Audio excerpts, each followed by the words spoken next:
All right. So welcome to Good morning. part 2. I'm going to call that today, part 2. And I hope everybody's in. It looks like we got a lot of people here. So you guys know we can't hear you and we can't see you. So you can be doing all kinds of goofy stuff and it really doesn't matter. I was dancing. I can't help it. Every time they play that song, I dance for some reason.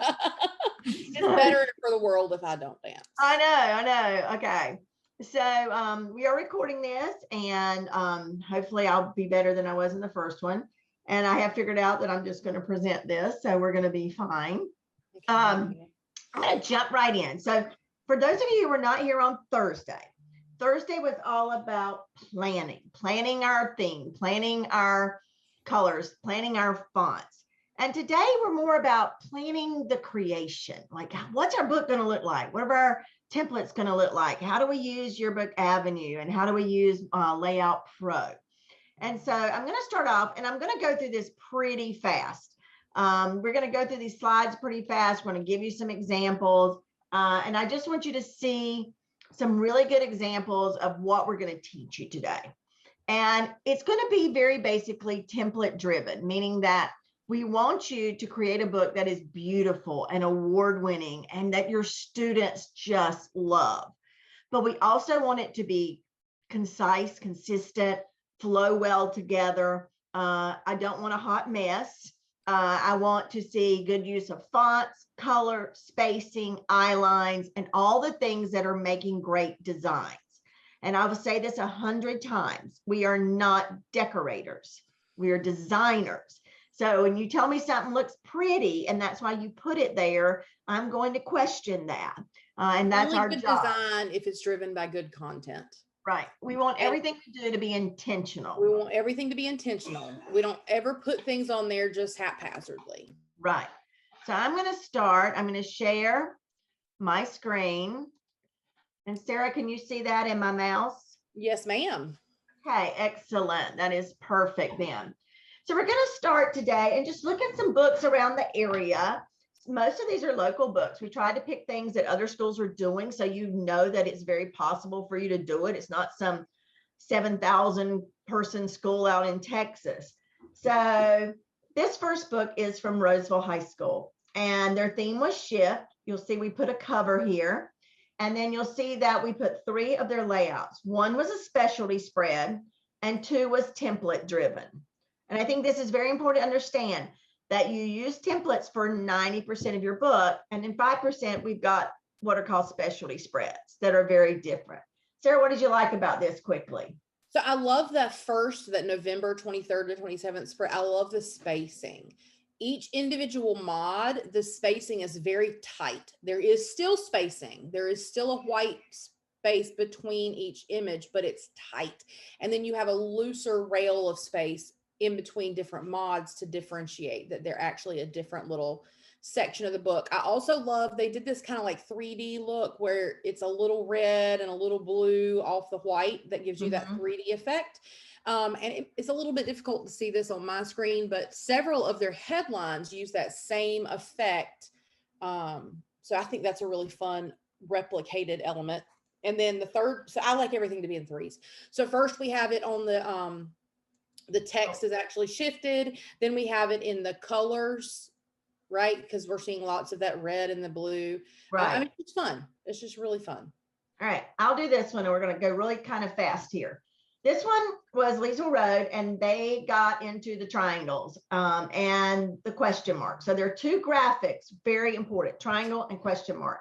And then their fonts, consistent, 2 fonts they use to complement each other. Again, I want you guys to start thinking about your designs. I want you to think, how can we design so that it goes together, that we have created rails of white space across. We have created mods that have consistent spacing in them. We have created a font that play off of each other. We've got the 2 fonts here as well. And we are repeating our graphic, but not so much that we want to kill each other, okay? I don't know. I think his advisor might have been tired of triangles. Yeah, she said she's never going to see a triangle again when this is over with. But I do like that font treatment, though. Yeah.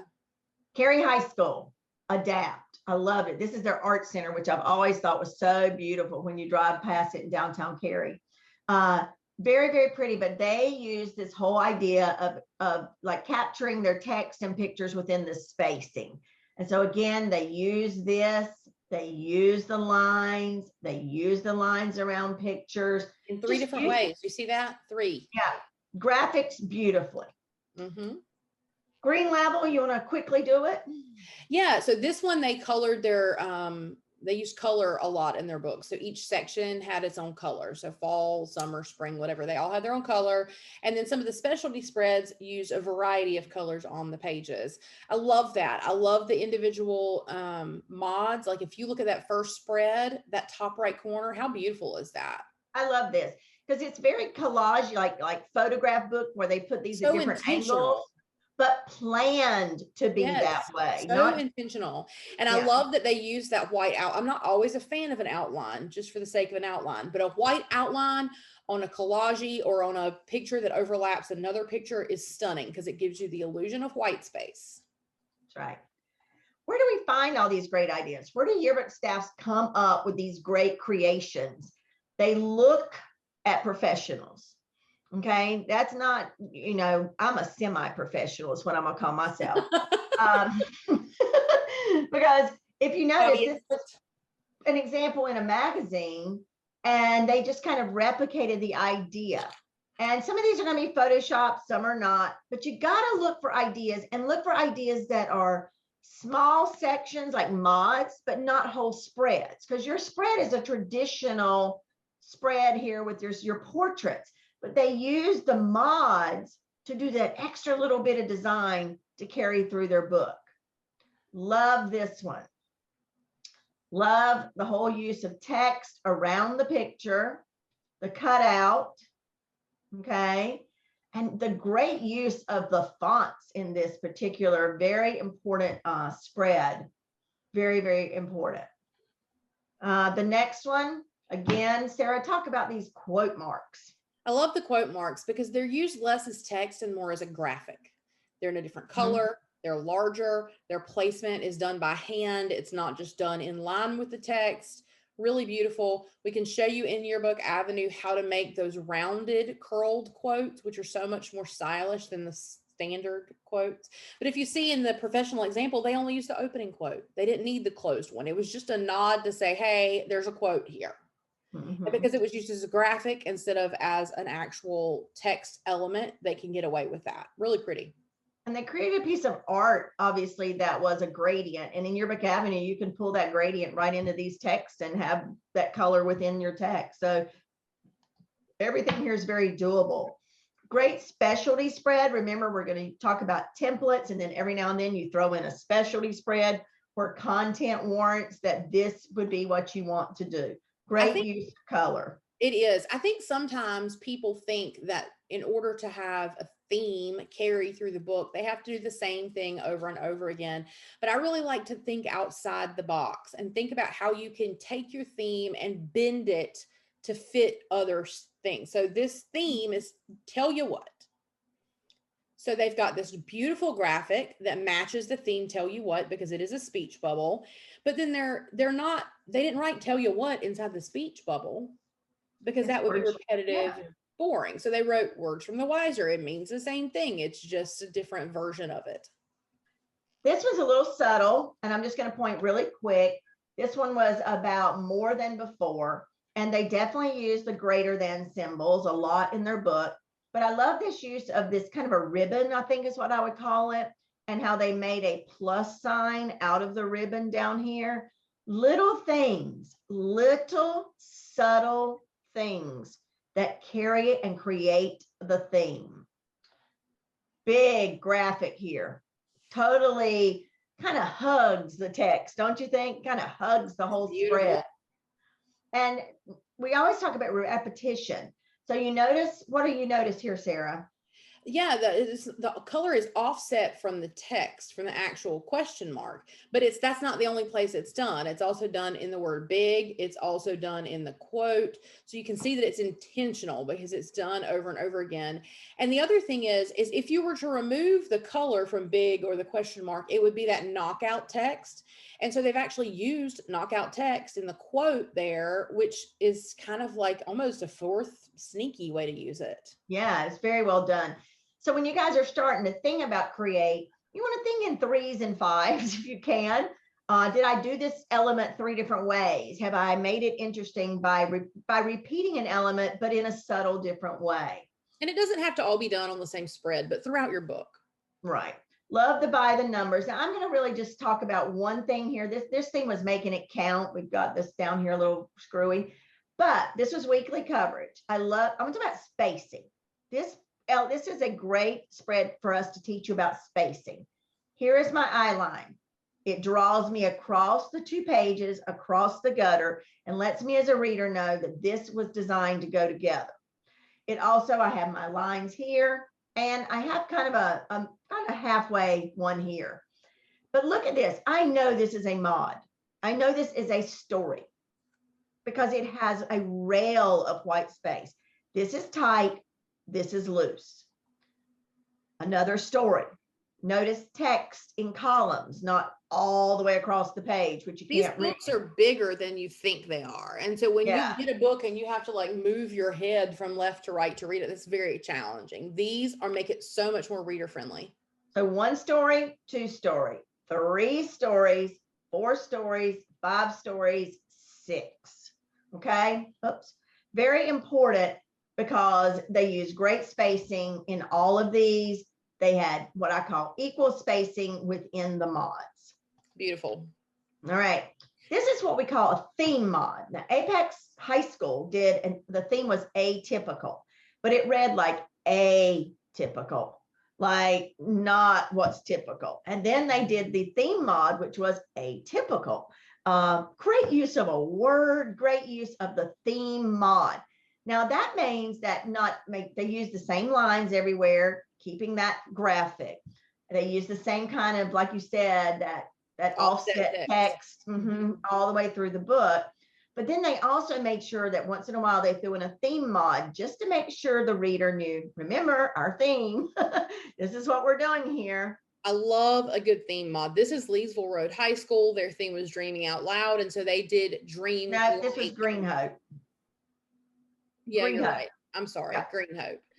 They did Dream like Marie Kondo in this example, but they had different versions of the same thing throughout their book. So that it's different people dreaming like different, right? It's perfect. This was Bear Grass. I just write one of my favorite covers because this little bear just made me giggle. I mean, so I love their play off the word bears because, since we were so virtual last year, it was we're all bears, but they put the B in the parentheses and lightened it. So it's like we're all ears. So we're listening to you. We might not see you in person, but we're listening. I love the little nod to the bear here with his little ear. And they used our Yearbook Express last year and just changed it up to meet their needs. So instead of saying student profile, it's we're all bears, Ryan, and then a little story on Ryan. Great eyeline, great modular design where it is tight together, loose between, okay? Again, a great theme mod. Their theme was We Are Trask High School, but then their theme mods were I Am. Love it. All right. Last one here, or next, no, this is Southern. Tell me about this one. I love this. This is a beautiful cover with just a question mark on it. Yeah, Southern Lee High School, they did a question mark as their theme. Their dividers were who, what, when, why, and where. And then their theme mod was a question, just wondering, over that question mark. And then they just picked a question that was relevant to their kids at that time. Very good theme mod, way to change it up. Wakefield, tell us about this one. So Wakefield, their theme was 1 week at a time. They did weekly coverage. And so I love this mod, one teacher at a time. So they're using a replication of the verbiage here in order to carry their theme out. And I love that they have that pink beetle in there, and that pink down here, I just fell in love. I know. I'm assuming the pink comes from the breast cancer, but it's so nice that it matches that car. Like it just Oh, I really know. pulls Just it back subtle, up. Yeah. little subtle things. Now, I'm not going to spend much time on this, but this was not one of ours, but it was called Roll With It. But the use of color here, I want you to see this was one of their themes, like one of their templates. This was a specialty. Use of color throughout, use of these lovely, like just lists, but done in a way that looks like an infograph. Very, very beautiful. And remember, we're sending you this tonight so y'all can look back through these if you see any of these you like so much. This is how, again, use of color. I mean, books don't have to be boring, okay? I think this is a good example of a use of a background as well. They have a background behind that make a different specialty spread, but it's a solid color. It's not anything too funky. And it lets our colors pop, and it would have been really great on white too. They don't. But if you put me a tie-dye background on there, I'd have a meltdown, right? Yep. Now, where do people find resources? Take a screenshot of this if you guys want right now, or with your camera. But again, we're sending it out. Magazines. These are some of the best magazines to find really cool designs for mods, especially. Some really cool websites. I even sometimes just Google best designed websites and look at the way they do things. What do you notice is not on this list, Kim? Pinterest and Google. Yeah. Because then I walk in your classroom and all of you have the same theme. So you've got to look at bigger places, okay? Something that's outside the realm of what most people would be looking at. I love all the layering, this college and pro sports Instagrams. Look at them. They are posting, they have professional designers who are posting these materials. Sports programs, an excellent use, okay? Very, very important. Okay, so if we open this first one, it's going to show us what they are. See, it just that top one just opens them up. So we have home, that's going to bring you back here. You can also always click Yearbook Avenue to come back home. Deadlines will take you to where you can view your deadlines, although hold off on that one for a few days, if you will, but we'll get there. Project management allows you to actually go in and say, oh, we have a game coming up. Let's make sure that we football game Friday night, be there, right? So then you choose your date, you choose your color, you add it, and now your entire staff can see any alerts you've put. So I love this project management. Page status will show you how many of your pages are completed. Images is going to give you a rundown of how many images you have uploaded in your image library and any photos that need to be tagged. Design gallery. I love this. This is where you can look through and choose some designs that are award-winning designs. These are the same designs that are in your lookbook, and actually use them in your book. Shout out Panther Creek is right here. Love that. So you can scroll through and find any that you really like and take them to use for yourself. And I'll show you in a minute how you can manipulate them. So let's start with this one right here. Okay, if I click on it, I can open it. I don't like the scoreboard, but I like the rest. So I'm going to go ahead and just add that to my templates. Down here, it says successfully added. And you can actually choose this drop-down menu and view any gallery that you want. There's thousands of things in here. These are great for starters. Like I like to say, pick a couple, then we'll do some practice pages. We'll take off what we don't like, what we do like, and then we can start from there. I don't like starting from a blank slate, especially with new yearbookers or even seasoned yearbookers, because a lot of times you'll find that you don't have good coverage. You'll end up making a page with giant pictures on it, very little text, and then you'll throw a background or a piece of clip art. So we got to be careful, and we have to learn to design, not decorate. And so very, very important that you guys understand that all these materials are here for you to use, okay? And then the last one's the sales dashboard, but we'll get to that when we do our marketing. Yes, when we do our marketing, we'll do that. All right, so that's the left side. All right, so I'm going to share. Can you see mine? Yes, ma'am. All right. So again, these are palettes. We kind of look at this side. The left side is for things that we're looking for inspiration or just management type stuff. Across the top, we already went through the plan menu on Thursday, and we planned our ladder. We're working on planning our ladder. Believe me, I know you're not finished with that. Adding our staff, our color, our fonts, our styles, all the things that were here. But today we're going to concentrate on create, and we're going to concentrate on Layout Pro, which is the name of the program within Yearbook Avenue where we build our pages. So I'm going to come in to Layout Pro. I'm going to go back to page 1. And I'm probably going to come back to the history and pull our first version back on. All right. You didn't like that version with all the way. That was a Sarah version. All the I'm weird going back shapes. to the Kim version. So now the palette on the left has changed. It has become not the home page, but you're in Layout Pro.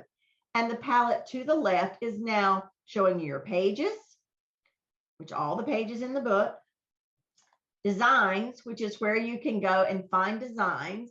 And if you, this is real important. When you come in, click on that little arrow and then move up and go to custom, because here's where you're going to have housed your templates, your click and goes, your practice pages, and last year's templates and click and goes. And then we're going to have images, which is where I've organized all my photos. Okay. And art, which is how I'm going to add an item to a page, whether it be a picture frame or a shape, sometimes a piece of clip art used professionally. I've got text. This is where I can add text to my page because I have now gone in and made my styles. We're going to skip flow because that has to do with your portraits. And then layers, which is really a new cool tool, which is going to allow us to move things layer-wise on the page. A little bit more advanced, so we'll get to that. And then students, you may not have the history button. That's probably going to be only for the advisors. And that's going to let us go back and choose something. Maybe I fell asleep on my keyboard and created something really crazy, and I want to go back to what I did yesterday, so I can pull that back on. So again, this is where we add. So this would be like if I'm going to go to page 2 and 3. If Sarah, remember she saved a couple of templates under custom, my templates, and I can come in and pull any of the templates that Sarah saved onto my page. Here's the one where she didn't like the scoreboard. I just held my mouse down, moved it over, and delete it. Now, this, like, again, I can add. So I can add images. I can add art. Now, art is very important because if you're new to Yearbook Avenue, used to you had a little button across the top where you could add another picture box. Now you go to art, you choose image, and then you choose the shape that you want. Okay. Now I'm very particular about my shapes, and your advisors will tell you. You don't want all the shapes? Now I don't think people look good. This looks like a pyramid. I don't even know. It just depends on what you're using it for. So this page mostly was developed building what I call rectangles and circles, which are your two most important ones. If I'm wanting to add a color box, I can add a color box, and then maybe I'm going to change that color to meet something with my theme. Okay. So very important if you're adding a shape or an image box, or if you're adding text, okay, that goes here. One of the things I'm going to talk about with each of you when I go visit and Sarah visits is we're going to talk about that master template. And the master template is where you put things that are going to be on every page. For example, if I want the page number to be the same in my book, I'm not going to put it on my page. I'm going to put it on my master template. And I'm going to use the page number tool so that the page number changes on every page and I don't have the wrong page numbers on my pages in my book when it shows up.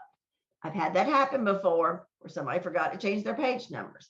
That really throws that index off, okay? All right, so everything here is about adding. The top toolbar is called the contextual toolbar. So if I click on anything, what shows up here is what I can do to that particular element. So if I click on a photo box, this shows me what I can do. So if I put a photo in here, now I click on it, these are the things that I can do. I can put a stroke around it. I can come in and round the corners, transparency, tint, drop shadow, and glow. Difference between drop shadow and glow is simple. Drop shadows on two sides, glow is all the way around. All right. Text wrap, I can text wrap, same kind of thing you would use in any kind of program.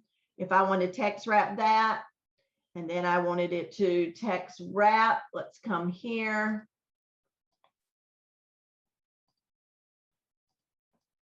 My text will wrap around that item. It will not, you can see how that works if I was doing a corner or something like that.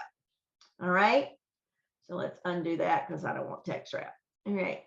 So if I click on text, change the color, change the line, change the lowercase, uppercase, any of those kind of things. I can change all of my alignment. I can even change whether it's justified to the top, the bottom, or in the center of my box, okay? I've got my line spacing. I love me some line spacing. This feels very magazine-y. This is called when we put text, a little bit of space between text, but it has to be used the right way. And then, of course, we have all the other things that are here that could go with text. And then if it's a color, there's like a line, you'll see the things I can do with the line. These are called contextual things that I can like change an item already on a page.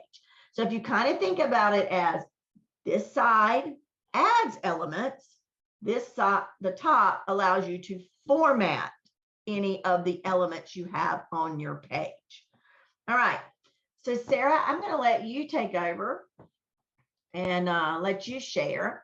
And maybe if you don't mind, could you go over some of the more important docking elements that we use? Things that we like to leave on our board and what they mean and how we can use them. And I saved that, but you can use any spread that you would like to use. Okie dokie. So if I go to the page ladder. Now, Kim, you're off of that spread, right? Oh, yes, I've left because if I was still on it, you might get one of those error messages that said somebody else has claimed the spread, right? Right. Now I'm going to get rid of this purple outline because that gets on my nerves. Tell them what it is. So that's alerting me that that photo hasn't been tagged. So I can get rid of it in two ways. The best way to get rid of it is just to tag the picture. Okay. I'm going to right click. I'm going to tag names and I'm going to tag this as Sam Trezona. I'm going to add him. That's my baby. Now you should, once we get your student list uploaded, we will have a freshman in college. He is a freshman in college right now. Okay. But if you tag an image, normally you'll have a drop down. So if you started typing in Samuel, all the Sams will come up and you would be able to quickly find it. And that's the best way to tag. Let's do that. Let's find another sports, track and field here. See, this one's already been used. I can tell because it has a check. Very important. Did y'all see that? Don't you dare use the same one again. All right, so here we go. Here's another Sam. So if I right click, tag names, there's Sam. There he is. And notice now that I have all his name is capitalized correctly, he's got the same grade. That's real important for those of you who build an index and your coverage report, because that makes sure that, because if you put lowercase, then that's two different names. The computer doesn't realize that. So in addition to tagging, you can also go to view, show images missing names, and take that off, and that ugly purple thing will go away. So if you don't tag, that purple line will show up, or you have to take it off. Yep. So let's say that I want to change this text. If I click the text, then all of this stuff will pop up that allows me to make changes. Now over here to the right, I can duplicate that text, or I can arrange it. I can send it to the back or to the front. If I select more than one object, when I click arrange, I now have the ability to align them to the left, top, bottom, right, or center. Why would that be important on those circles over there? Let's. Oh my gosh, lining up circles is so difficult, right? Right. So show them like. So if I select 3 of them, and if I zoom in here, you'll see that they're not aligned. See, the lines aren't the same. But if I go to arrange, and I can pin this and move it to wherever it fits my needs. If I align right, if you watch those lines, they'll line up. Now they're all in a line. So don't do this with your eyeballs. Use your tools. How about now, that? You know what else? Menu. I was going to say, these two seem a lot closer together than these two. So let's distribute so that the space between them vertically is equal. So I'm going to choose that button. Watch the middle when it's going to move. Do you see that? Let's do it again. We're geniuses. I think what she meant to say is we use the tools we're given. And then if I can move this around, but if I no longer want it, I can close it. All right. So let's see. What are some of the other ones that I can keep popped open?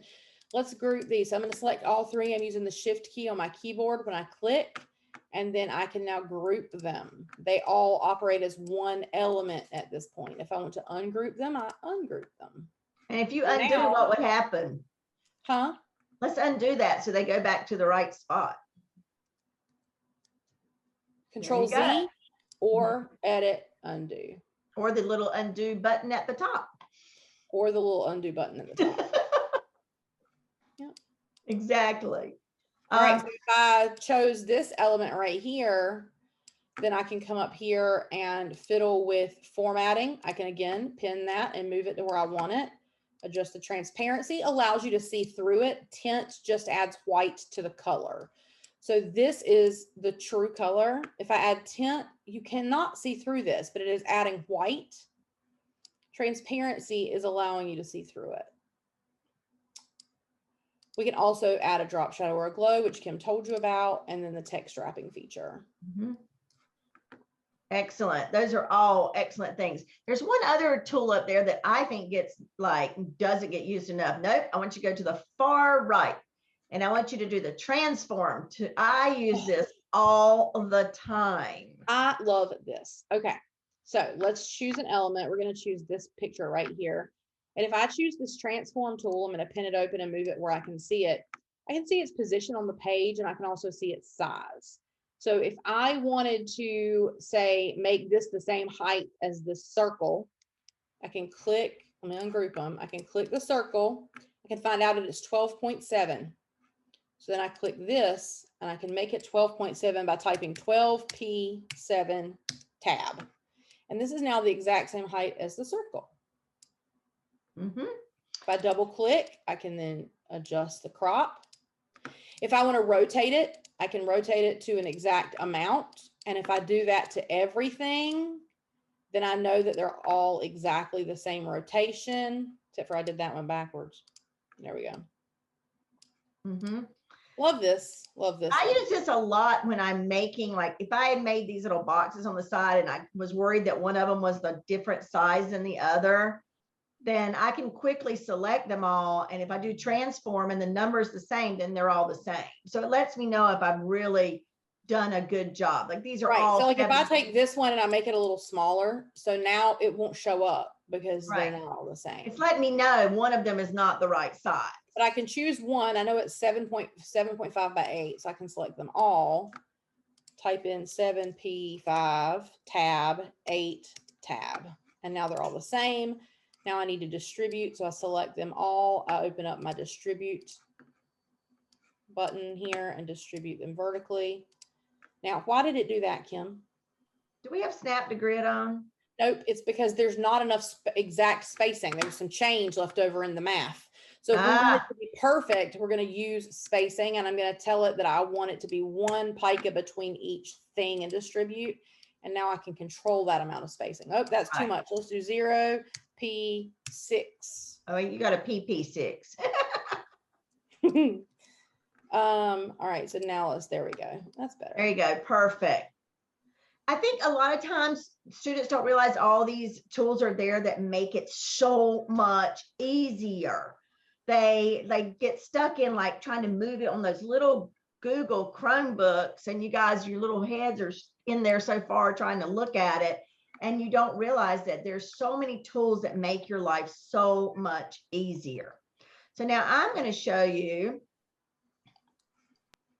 the what we call the little pill box down here. It looks like a little pill. I don't know. It's like an Advil. All right. And a lot of people don't know what this does. And they'll call me and go, I can't find a missing element. So I'm going to show you a couple of things. The very bottom one turns off your grids. Please don't put a big old white tech box on your page because you don't want to see the grids. The grids don't print, do they, Sarah? They do not print. They do not need to be covered up. They do not need to be covered up. We need to use them. We also here have what we call the paste board. And the paste board allows me to put things out here that maybe I'm looking at. Like maybe I'm trying to decide what picture looks the best in this particular box. And so basically, if I hold down my control, I can like move another picture in here and see if I like it better. I'm just holding down control. All right. And so the paste board allows things to stay out here, or you get rid of the paste board. Right. Lastly is the comment. Way to go on pictures. Okay. And I'm going to post that on your page as your advisor. And now you can see when you log in that you have a comment. And this is a really good way for editors and advisors to give feedback without even sitting in the same room with people. There's also my favorite. This is the kind of the before you submit a page, you look to make sure you, the pre-flight panel. The pre-flight panel. I can run spell check from here. But what I love is that each page, now you'll notice right now I'm on page 4. This is page 5. You have to click the page, 2 pages. It will show you, and if you click on the item, it will show you what's missing. So you can have text hidden, or you can have an empty text box. You can have an empty photo box behind something. This allows you to find all that stuff. So these little buttons down here, very, very important. Okay. All right. Just click back on it and it disappears. All right. So a couple of other little things just to kind of go through it. Again, anything I click on, I'm going to get my contextual boxes up here. It's going to be able to change whatever these are. But I also have my drop downs, the file, edit, view, and arrange. And really you need to understand these as well. File is saved. This is not Google. It's not going to automatically save. You cannot just walk away and it's going to be there. You also can't have 2 people working on the same spread at the same time on 2 different computers. All right. Did you hear me? If so, it will tell you somebody has claimed your page. Now, I could work on this spread with another person if I wanted to. If I came in and told it to view the single page as the advisor, and I assigned one side to one person and one side to the other, they would not save over each other. I'm not a fan of working that way. I really like to see the whole spread when I'm designing. So I say if you're working as a team, just be on the same computer and work collaboratively together or work at different times. All right. We also have templates. So if I create my spread, it's going to be a template. I can save it as a template. Now, Sarah, how many templates do we need to make a book? Well, I like to have a sports, varsity sports, JV sports, couple of student life, portrait page. That's good. And some specialty pages maybe along the way. You don't maybe a divider. You don't need a template for every page. Sarah's going to show you on the next thing she takes over. She's going to show you how to take one template and make 4 templates out of it. Every book we showed you used templates. Every book. And they made the book so that you felt like it was different on every page. Practice pages. This is where you guys should be down right now. So if I'm saving this as a practice page, maybe I'm saving it as my name. When I log back in, Okay, and I come in, I can go into pages. I'll just leave this page. Pages, designs, practice page, and I can come into Kim and I can continue working on this page. All I did was go to practice page, click the little I button, which means edit. And now I can come in and work on this page. You should not have but 12 or 13 designs in your template folder. When you guys are ready and you have your templates designed, they'll go in here. Until then, save them in practice and save them as the same name over and over so that you guys are, if you're doing sports 1, then always save it as sports 1. So you don't have 14 sports 1s with different spacings in them. That's how you get accidents where people pull the wrong template.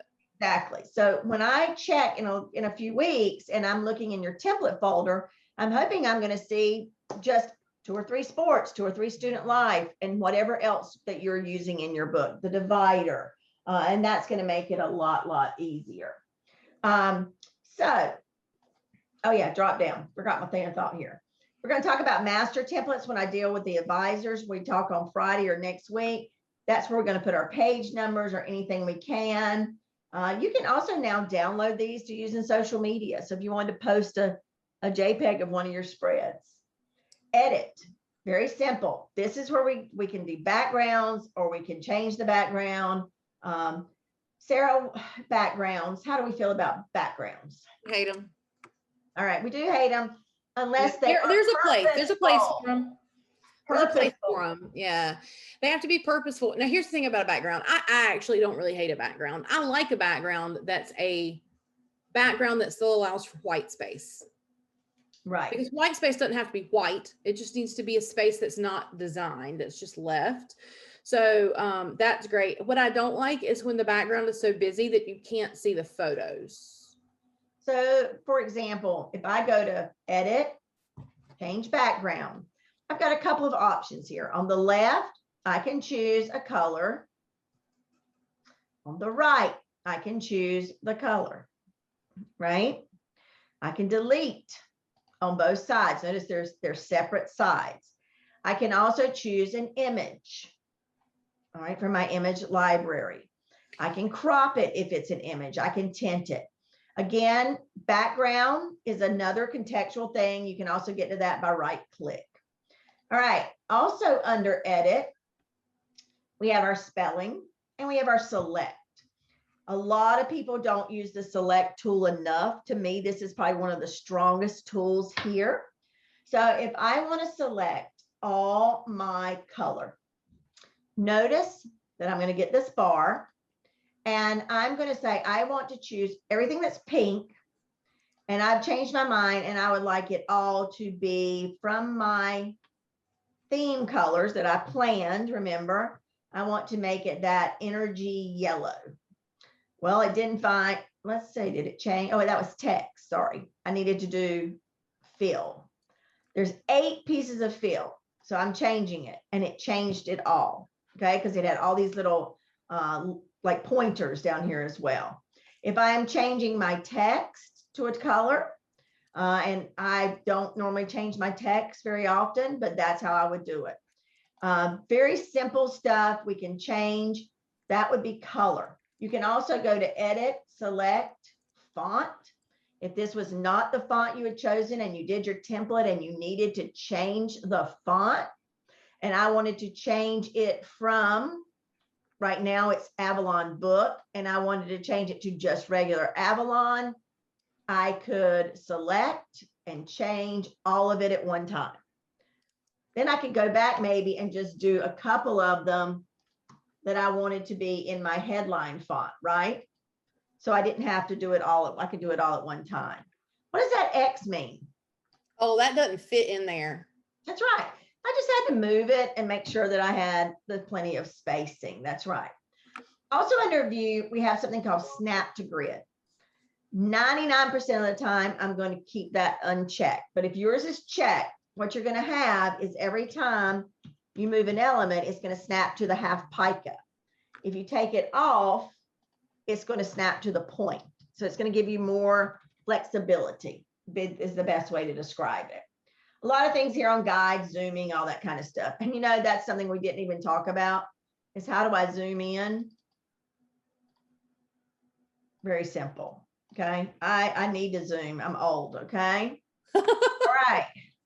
The last one is arrange, and you've done most of this, Sarah, but I'm going to turn it over to you so you can talk about how we change one template to make 3 or 4 templates. All right. So I won't make you use this one because clearly that one's a mess. All right. So let's say we found this template that we really like and we want to use it, but we don't want to get boring with it. We want to change it up a little bit. So Kim's already showed you ways you can change colors and things like that, but let's talk about how we can use the exact same design, but mirror it. Okay. So I've chosen my template. I'm going to go to arrange, mirror, and I can choose to mirror it horizontally or vertically. All right. So this, if we consider the headline our point of focus, the headline is in the top left.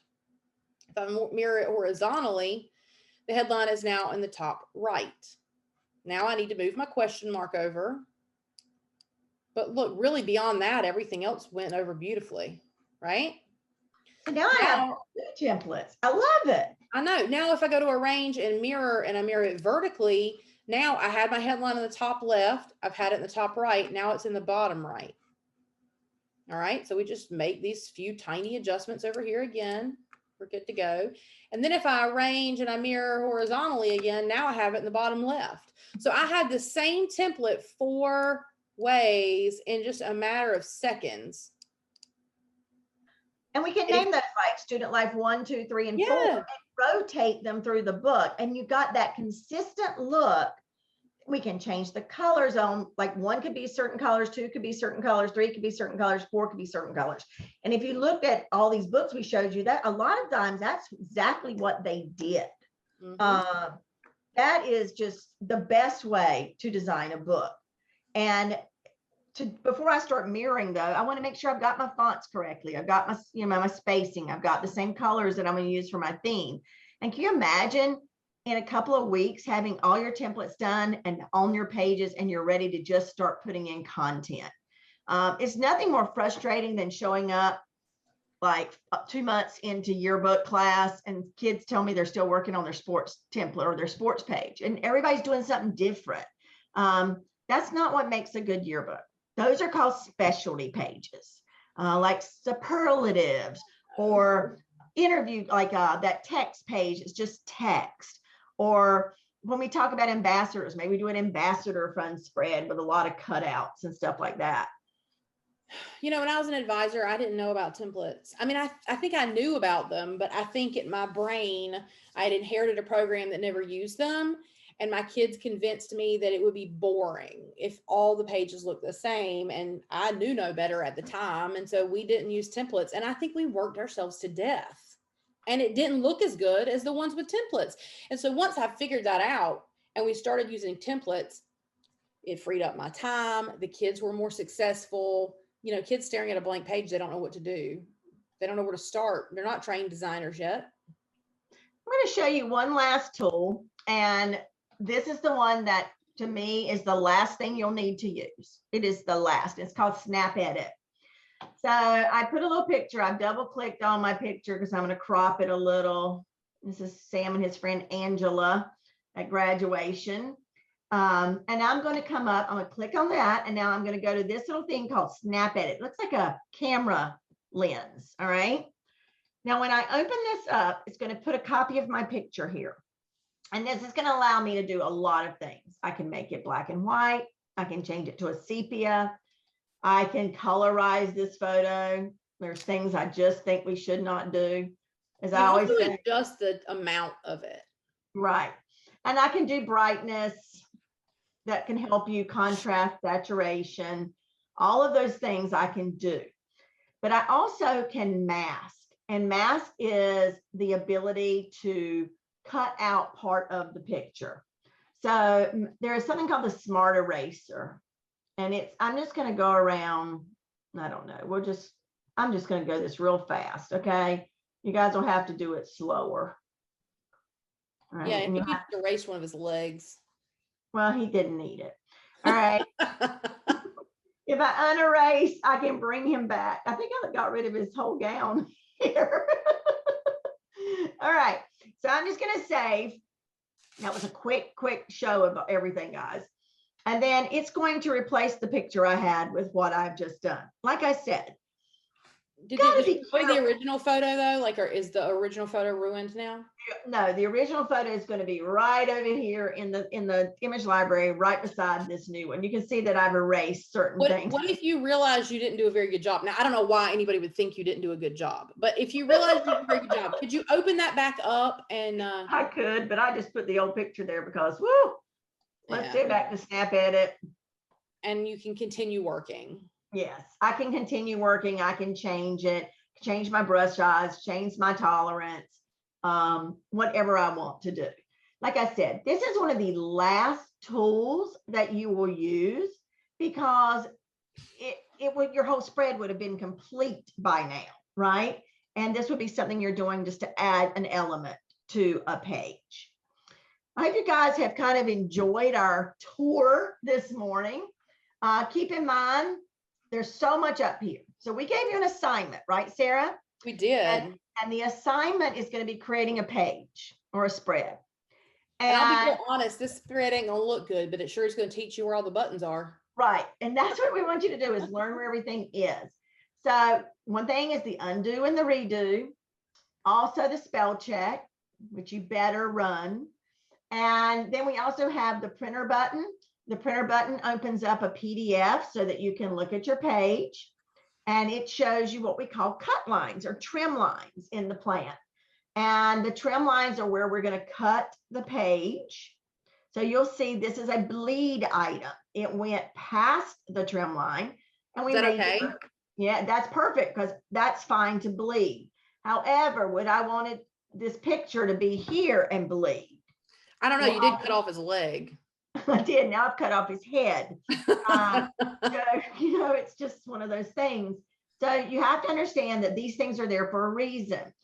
There are basic borders. This is the trim line, the red going into the gray. This purple bar inside of it is where your text should be. Okay, 99% of the time. Sometimes I'll bleed text and I don't mind if just the top gets chopped off a little bit. But not it's intentional, right? It's intentional. You never put text out here. That's always my favorite word is intentional. Yes. Don't just put your text out here or don't put your text over here because you're going to end up with words that aren't real words. Okay. And then, of course, there's the gutter. There's 2 picas in the middle of your book. I love pictures that go across the gutter. I think it creates that whole spread. But this would be so sad. Poor Sam. You cut off his head, cut off his leg. Now you put him in the crease of the book. And now he's in the gutter. But if I was going to use this picture, I might put that in the gutter. Mm-hmm. Nobody cares about that draws me across. And yet at the same time, I have all of my stuff. Like, don't put the homecoming queen in the gutter. All right. Or the principal. Or the king or whatever. Don't write class of 2022 and then let the C and the L run off the edge. No. All right, Sarah, say goodbye. Bye. Bye.